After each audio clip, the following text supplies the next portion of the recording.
Welcome to this tutorial video. The goal of this video is to show you the debtor list. The debtor list is a list with all the basic demographic and account information of the main members and dependents on the GoodX system. Several features and options are available for debtors and patients on the debtor list. In this tutorial video, we will start on the debtor screen. A list of debtors can be found on the debtor screen. Let us go over the information found in the debtor screen columns.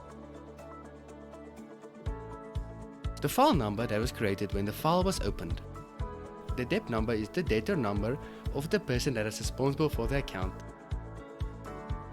The debtor column is the full name and surname of the debtor or person that is responsible for the account.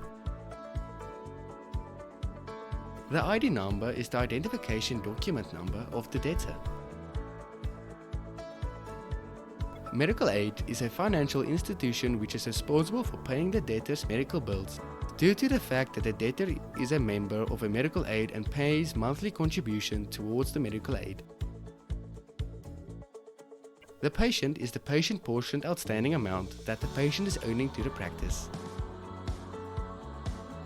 The medical is the outstanding amount that the medical aid needs to pay.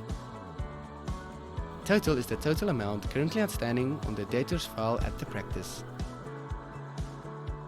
Click on the Actions button to redirect the user to the notebook, where the user can access specific notes or communication made by the practice on the debtor's file.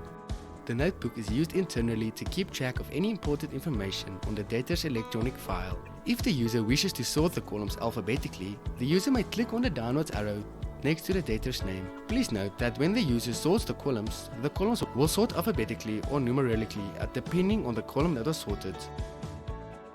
If the user wishes to search for a specific debtor, the user may use the search bar at the top of the screen. The user may search for a debtor by ID, name or medical aid number, or click on the ellipse button to open the debtor list.